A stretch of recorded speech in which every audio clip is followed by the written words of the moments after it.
Yeah, hello, ladies and gentlemen. It's time for another Cosmonarchy cast. We are once again looking at the 6th Tribunal event, another method of qualifying into the Battlement Stage of Acropolis number 4, our premier 1-versus-1 tournament, returning for its 4th escapade.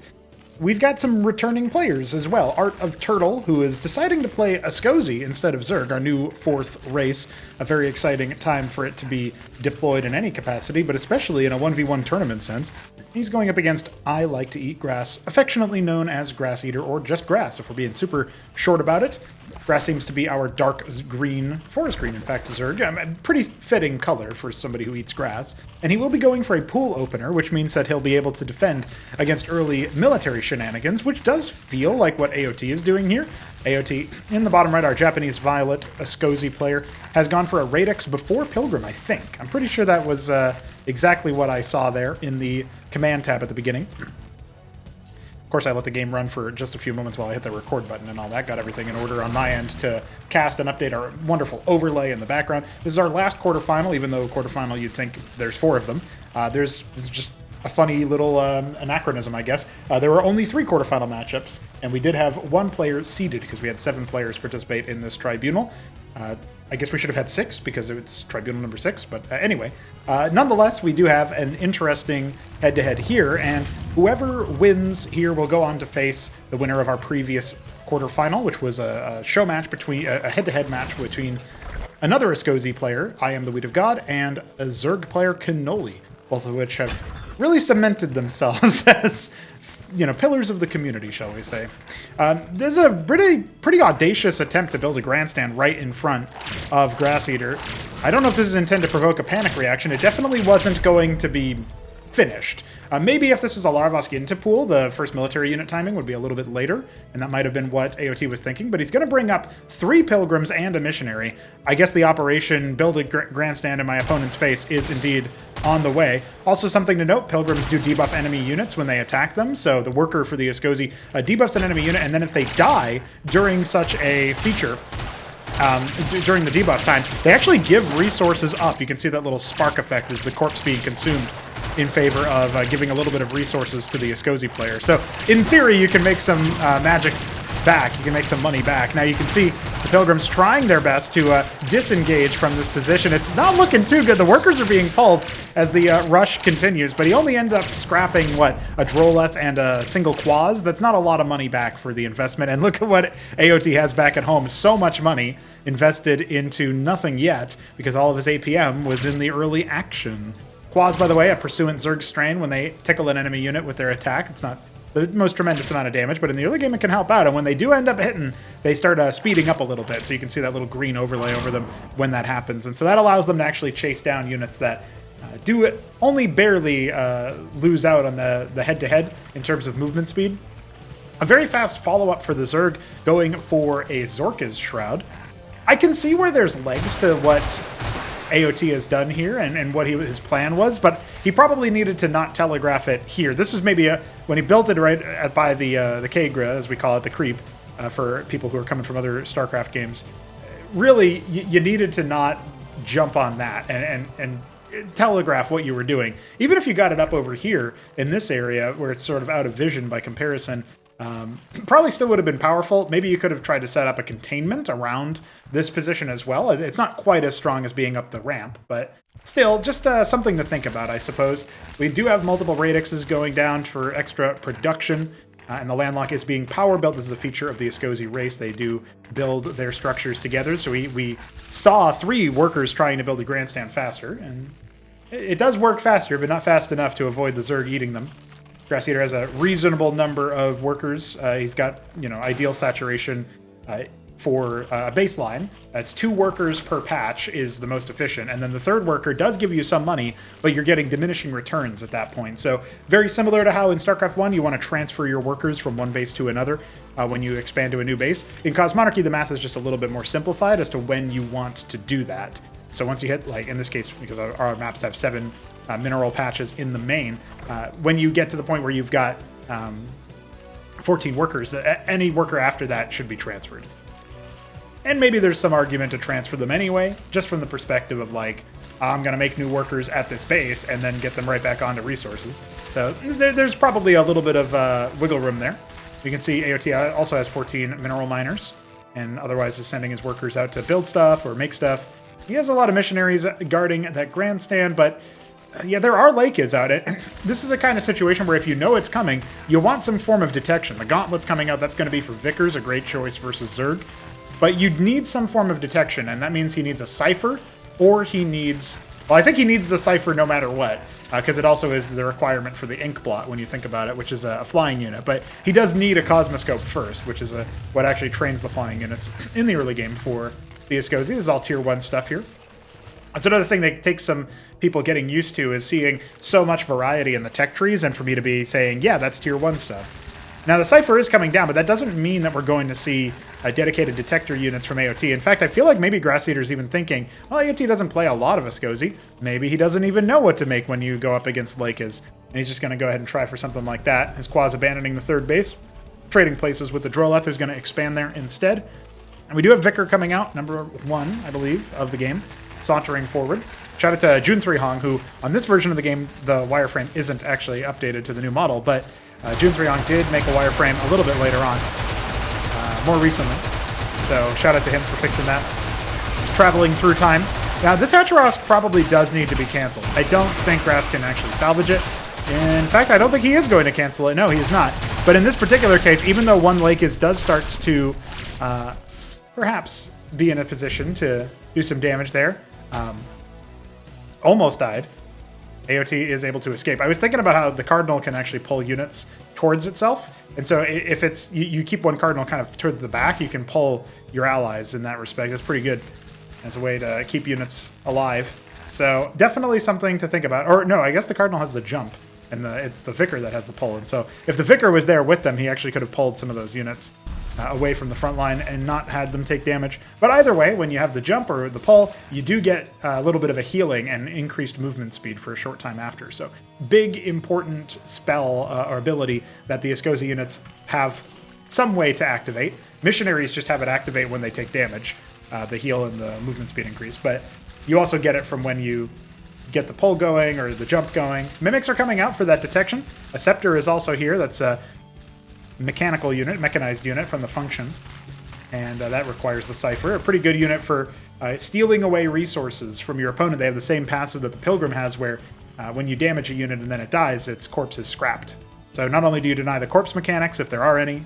Somebody was actually commenting on a recent YouTube video saying I should talk about corpse mechanics, opine about them. I probably have to do that as like a clip or something on a stream instead of in the middle of a random cast, but it is pretty cool to have corpse mechanics, and sometimes it's just about denying them. Yeah, the Escozi player does get money for it as well. It's a percentage of the unit's resource cost. I believe a quarter of the unit's resource cost. It might be a third. I went through a few different iterations. Avaleth coming in. This is not to drop, but it might confuse Sir AOT. It might make him think, oh my god, there's going to be a drop. A Lake is dropped would be really annoying to deal with. But in this case, he's just kind of hanging out. He is pulling all of his units back to deal with this one unit, though. So there is an argument to be made that maybe his army doesn't need to move all the way back and reveal its totality. But he's going for it, and the Vicars slow units when they attack, so yeah. No dice there for that Avaleth. It was not long for this world. A lot of Bactyls have been made. Something that we're missing from AOT's army, objects. We do not have any of those. You make them out of the function, and they are one of the basic units you can make. You don't need a tech structure for them or anything. Grandstand does get made. Multiple grandstands, in fact, getting made as the third base is being set up. I like the macro style AOT is doing. I wasn't sure what his level with the Escozi was, and we can clearly see he needs to tidy up some of the early game stuff for sure, but it's cool to see him play out a macro style game here in the first map of our best of 5. And it's even making Grass go into a fourth base. You know, he doesn't feel particularly pressured right now, and so that's good. I'm guessing we're going to see that tier 2 come up pretty soon. Not because of the resources that are actually there, but just because it does look like AOT's playing a bit more of a passive fighting style here, where he is just scaling up and he wants to get to his own tech. He hasn't scored any tier 2 stuff yet. He's really doubling down on Radix. I guess he wants to go like Mass Vicar, Mass Scepter. I do worry a little bit about what he's going to deal with these long-range units in the backline for. He doesn't have a great way to get on top of them, And Ascozi armies are not really made to fight head-on in a conventional sense. They are a bit weaker, a bit more oddball in the way that they work. And so a lot of the times you want to be harassing multiple angles, dropping or infiltrating territory, seeing if you can't use things like the Chantry to cloak your units so that they can go on secret moves and such. So unless he's assembled some kind of hidden death ball strat here with the Missionary Vicar Scepter, and a couple of mimics for detection, as well as their other abilities, it does feel like he's going to be maybe just a little bit lacking in his ability to engage a head-on fight. This is just mostly Zorius Bactyl. There's not really any way to swarm onto a single target because all of the units are so bulky. But still, the Bactyls might be able to shred a lot of this down here. And they have been built-in armor shred of the Zorius passive here as well. But this is a very, very good position for AOT's army to be in. The Lakers are going to try to cut off reinforcements, but there is detection from a Mimic. It is going to walk right into enemy territory, and so down it goes. But there are other detection options here. This one lake is actually going to be living for quite a while because all the Mimics are cooped up here in the upper right. And it does look like the Bactyls are able to chip through some of these positions. Even still, it's sort of a back-to-front trade here, where you have AOT gunning through every Zorius, and now is able to get on top of the Bactyls. And Bactylisks are a little bit more durable than, say, the Terran Eidolon, the Ghost equivalent, but they're not that much better when it comes to fighting all by themselves. We might have actually just seen AOT do what was necessary. Bear in mind, the Scepters actually deploy into an even more heavily armored mode that is immobile when they take fatal damage the first time. And during that time, they're actually providing extra bonuses, in this case, armor penetration bonuses to their allies. So all of a sudden, as those Scepters go down, the Zorius tech starts to be a little bit less powerful because the armor is just ignored. Now, it does look like 9 o'clock has been sniffed out by AOT. His survivors are going to be moving over in that direction. Remember that Zerg larva mechanics mean that they have essentially a remaxed army very, very quickly. The Ascozi player is scaling up to Xylode tech, which is an intermediate tier 2 mechanical units, essentially. I'm not so sure that he's going to be able to get his army exfilled here, but at the very least he has shut down the 4th base, knocked AOT's opponent down to having 3 bases, and he does have a worker lead, so this is still a competitive game. Even though he's losing all of these units here, it still is a better position than maybe it initially looks like when you end up losing your whole army. During that time, Grass Eater did not scale his economy. He did not expand somewhere else. He's trying to fix that now at 12 o'clock. These are things that he definitely could have done. And the Pilgrim is even going to get cleaned up by a Zeth, so attempts at a 4th base are going to be stalled out here for a moment. Now, these Xylodes have not been power built, so even though we saw them being built like what feels like a minute ago, yeah, they take a long time if you're not power building them. And so AOT might not be quite dialed in there. I know that Shopkeeper Dog has talked a lot about building Dyads, the advanced constructor, and power building with them as well, as a way to save a lot of time to actuate your tech. We're going to see what these Xylodes actually end up making. Okay, he's going for the Agonists. So these are units, mech units that you can kind of constitute as stat sticks. They have the missionary passive of being able to move a bit faster and heal a little bit when they are damaged. And they also shoot while moving, and so they can be pretty good at harassment, at like microing in the middle of fights, positioning into better positions. But I'm not so sure they're going to hold up to things like Ultra Cores. Now, he does have some Scepters here, so when they end up falling, they will give that armor pen bonus. But it's going to be a while before they do. I say that, then the big Lakers Burrow comes in, and suddenly it feels like Grass Eater might be in a really good position to punish. And remember, these Xylodes are put onto the forefront. They're going to lose a little bit of their armor to the Zorius passive, and on top of that, the Bactyls are just going to use it to bounce on everything else with their projectiles. The longer the Bactylisk projectile travels, the more bounces it has, and the first Xylode is going to fall. It looks like they only made 1 round of Agonists anyway, and so that is all we get for Tier 2 Ascozi. Everything else rocked backwards, and despite a little bit of heckling going on over here with a grandstand, AOT does not have a military left. He calls out GG, and that will be Grass Eater winning game number 1 on Corrosion, a map by Biddy Bee.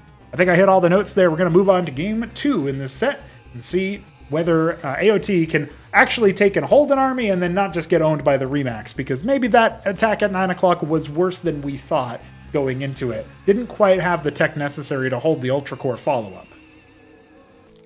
And here we are on Gilded Wall. We have a wonderful showcase for you today. Gilded Wall is a map by Jujic. It's a port of Golden Wall LE from StarCraft 2. We have been trying to port some more StarCraft 2 maps to just to maybe lure in a few more of those StarCraft 2 players, pro or otherwise, who, you know, just want a little bit of a familiar battleground to use completely unfamiliar tools with. And why not? You know, that's one thing that we can do with our mapping environments, is make it look a little bit nicer, make it look a little bit more advanced and interesting than StarCraft 1, than even StarCraft Remastered, because their remastered ramps are, I don't know, like, this is a normal looking ramp down here, and this is our north facing ramp that actually has correct perspective and everything. And so I don't know why Remastered can't do that, but listen, we're a small indie company, and so is Blizzard. So we have the landlock being made first. This is a very bold build from AOT, looking to go landlock first. It's pretty cheap. It's a cheaper structure even than the Hatcherosk, so I don't fault him for, you know, trying this occasionally, in tournament play in particular. We're looking at a pool into Larvosk by the looks of things. So Grass Eater, once again, going for that faster military unit timing, could potentially punish something like this. And he's rallying out more Pilgrims. Oh, it's going to be a Radix on the front line. Okay. I was worried it was going to be a Grandstand. Grandstand does, you know, slow units down when it attacks and stuff, but still, it's still a little bit chancy to be like, yeah, I'm just going to build a single Grandstand. No, it looks like he wants to try to make a pseudo wall with the Radixes, which makes sense. And the 3 workers power building the landlock complete it in plenty of time. He can now power build those Radixes. It looks like that's what he wants to do, rather than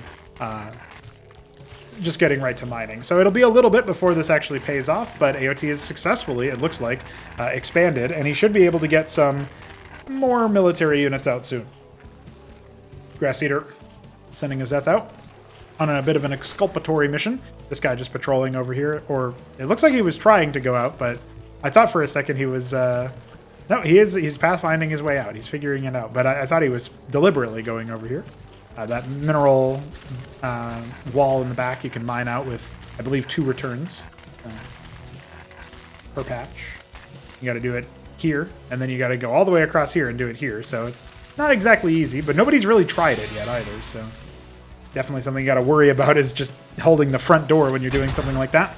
Oh, I didn't even realize, but of course we have Japanese Violet here for AOT. That is his color of choice. And the Zetrocore, judging by everything else, I'm going to say this is Tyrian Purple. Indeed it is. And he will not escape. In fact, he'll feed a little bit of money back because of the Pilgrim hit. Probably would have been more efficient to send the Pilgrim to mine, but I prefer the cool points. I prefer the cool factor. So yeah, we got Purple and Violet. I hope you guys enjoy that. It's a wonderful time to be colorblind. I am not, so I do not have to worry about that, but somebody does, and I apologize to that person. We have a Shroud follow-up pretty quickly again from Grass Eater. He's not terribly interested in going for his Bactals first. He wants to get the Zorius and Lakes out and then build into them. Probably going to be taking an expansion pretty soon. He definitely has the money to do so, but maybe he's going to wait for a round of workers or something. I'm not entirely sure. And we have a Cosmoscope being made. Multiple Cosmoscopes with power building, 2 workers on each. So pretty interesting choices here coming out of AOT. I don't think this is going to be Emissary, because you'd only make 1 Cosmoscope for that, and the Emissary is, of course, the transport for the Escozy. But I think instead what we're probably going to see are TIE raids, and we'll see for sure if the Gauntlet gets made. Grandstand in the main base, okay. Obviously has a pretty big worker lead off of his landlock open. This is a build that some people could actually copy if they're up against a particular player that they don't think is going to go for an aggressive rush. Landlock first is definitely something that could be done, but I don't know all the intricacies of it, and I'm sure Shopkeeper Dog has already tried it, for example. But there's the Gauntlet. Okay, so we basically have confirmation with this that this is going to be TIE raid play. AOT is going to be going for TIE raids. It's the 1 combat unit that the Escozy can make out of the, like, 1 air-to-ground combat unit that the Escozy can make out of the Cosmoscope. They have an air-to-air unit, the Helion. They've got the Emissary and the Inkblot, which are more utility units. One's a transport with some healing capacity, and then the other one is a detector that can hijack units, turning into them. So you can use it for, like, anti-drop play, and you can hijack a transport and gain control of the units inside, stuff like that. So pretty nifty unit, but not something that we have seen a huge amount of play with yet in, like, tournament context, because the Escozy just got here. They're new, and it is double Emissary. That's so weird. Well, we got to see if he's going to hold the front first, because this cool idea might not actually have that much time to pay out. The Lake is attack coming in, and there's no detection. He's got to fight away from that while the Grandstand just tries to do what it can to deal with things like those Zoryus. And so far, so good. Only one Zoryus remains, but it's still more than enough to get things down. Oh, I tell a lie. There was one Zoryus all the way down there, and the Missionaries suck versus armor, just so you guys know. They do not have the ability to break any of the armor. They need to do it all manually, all by hand, chisel and rock. And that Zoryus looks like it will be ready to go. But the emissaries are not what you need. You needed tirades right now, and the gauntlet only just finished. Natural getting shellacked. A little bit of a worker lead already for Grass Eater off the back of this attack. And apparently there was a hash, but AOT just calls GG. I like the idea that there wasn't, and Grass Eater just said that, but I trust Grass Eater. In this one case, I trust him. Either way, AOT knew his days were numbered, and he was likely going to falter. I don't even know if he had the money to make the tirades. I wasn't paying too close attention. But hats off to Grass Eater. That's a second victory for him, and now he is on series point. AOT's going to have to reverse sweep it if he wants to come on back into the series. So let's see if he gets off to a good start at the very least in map number 3. We have arrived on to Tesseract, a port of Neo Luna, and it is a port that I did. It does have some pretty significant changes from Neo Luna, but the main one is just that the middle is all high ground. And so there's like a ramp that leads into it. There's also some structures that block the general pathing. You can think of them as like temples or whatever that you would blow up to reveal some more ground pathing for your ground army. And so those are not revealed on the map right now. It's something that I should probably fix at some point, but Tesseract is a cool map, but it's not the coolest. It's still, I wanted to test it to see if the high ground changes made a huge difference. It felt like they made a pretty good difference in some of the fights that I was seeing.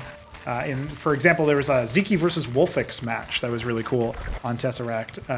That was a really neat little Bactyl versus Bio army where the Eidolons kept coming out, and the Wolfix, of course, being a Polish Terran, Zeki being a Hungarian Zerg who has qualified to the Battlement stage, by the way, will be participating. So we get our first pro activity in Battlements. Very cool. Anyway, the most exciting aspect of this whole thing for me is that AOT's gone for mass radix here in the bottom right. He is going for something that's a little bit more straightforward here. He's gone for tricksy plays in games 1 and 2. And definitely had some legs, but he didn't have any scouting or any information on what his opponent might do. Now, he scouted him first, and this is going to be interesting. So, of course, AOT is once again Japanese Violet. Looks like he's going to try to wrap around a little bit here. Is he going to try to proxy a Grandstand again? Or is he just going to hang by and maybe attack a little bit later on? Either way, Grass Eater over here in the top right. I'm going to say he is Dark Olive? Dark Bronze. I was half right. Yeah, probably going to be hard for me to ever guess that particular color. I don't know why. They all look very similar to me. Zetzer actually moved down here, and okay, he just knows. He's aware. Pilgrim gets sniffed out. I don't know what the Pilgrim would have been for. It's not like he was making a structure or anything. It looks like maybe he just had vision of it, though. Like, saw it come down. Not entirely sure, but either way, Zets are going to go ahead and leave and be looking for the close spawns. Find them in the bottom right. Plenty of missionaries already out to hold back early pool action. If AOT just goes for a pretty straightforward 3 radix gauntlet build, he could go for a 1-base Vicar timing. It wouldn't suck. And in fact, that might even be what he's doing. He's not harvesting any Vespene yet, and the gauntlet and the Vicars both require Vespene.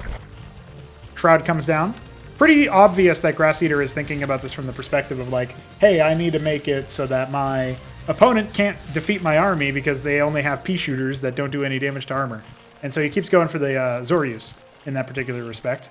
Izira Core doesn't do as well because it doesn't really do any debuffing, and the missionaries absorb the Izira Core projectiles and just basically heal through them a lot because of their passive. So it can feel like you're funneled into the Shroud in this particular matchup. Vorvs probably wouldn't suck, to be honest. But let's see what happens here with this attack timing. He's actually pulling 4 Pilgrims. I don't know what that's for. Is he going to try to do a Grandstand and try to build around that? That's entirely possible. He's not going for the Gauntlet after all. He is harvesting some Vespene. So it's possible that he goes for like a Chantry over here or something as well. But Missionary's going to start to file in. The Pilgrims do have 1 armor, but it gets ignored by the Quads, so that's not really a huge factor here. Now trying to bundle up here a little bit. The Space Taker's on the ramp. First Pilgrim already went down. I guess he's just here to sort of provide a little bit of interference, and Grass Eater's falling away from the missionary ball and allowing AOT to get right on top of the production as it's coming in. We got more and more missionaries streaming forward. Even though he's harvesting Vespene, he actually hasn't spent any of it yet. There's nothing that he has that requires Vespene. One Pilgrim is left standing somehow. I'm not entirely sure how. Grass Eater is a hash simulator. That's what he's doing. But it does feel like he's been got. I mean, either the Lakis is going to kill everything.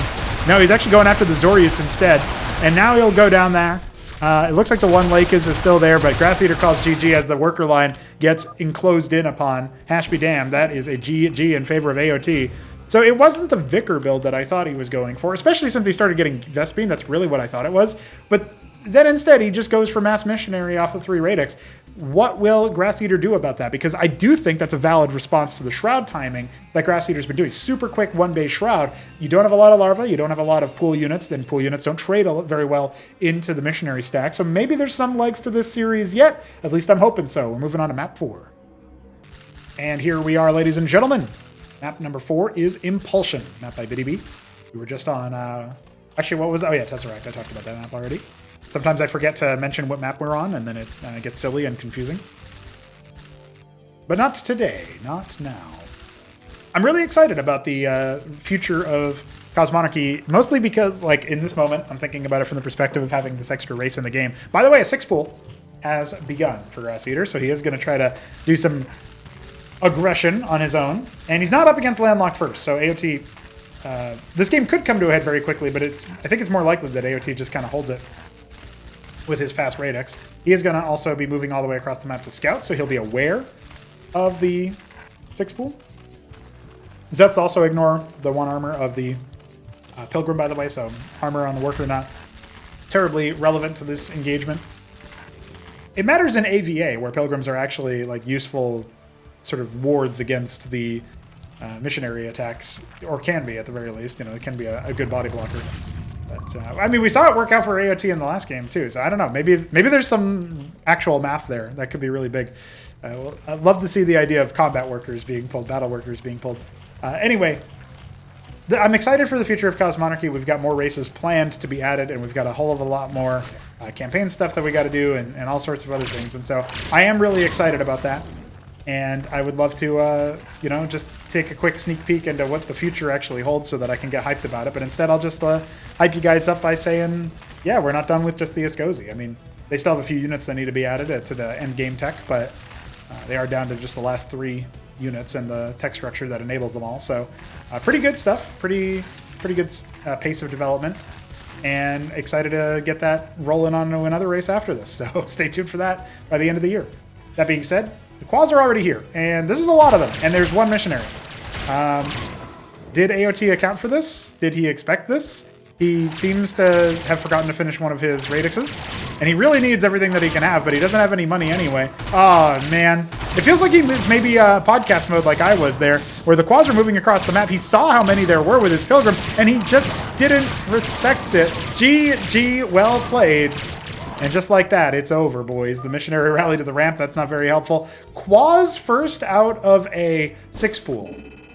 Quaz out of a 6-pool. I mean, we never see that from like purely from the standpoint of, hey, this game is pretty cool. You have all sorts of different things that you can do. It would be really cool to see Quaz from a 6-pool be actually useful and interesting and like something that can be done in a particular matchup.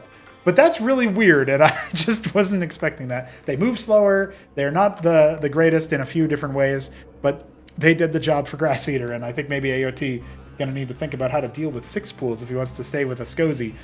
Spoiler alert, he signed up as Zerg for the next tournament. So we'll see AOT's games you know, a little bit later on, and I'm looking forward to them, but definitely you know, unceremonious and exit in the opening round to Grass Eater, who normally he spanks when it comes to ZVZ.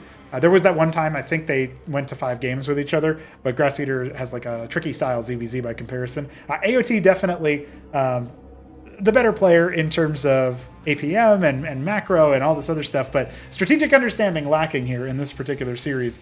So congrats to Grass Eater. He moves on to face Cannoli, ZVZ, and we'll see you guys for that in the semifinals. GG.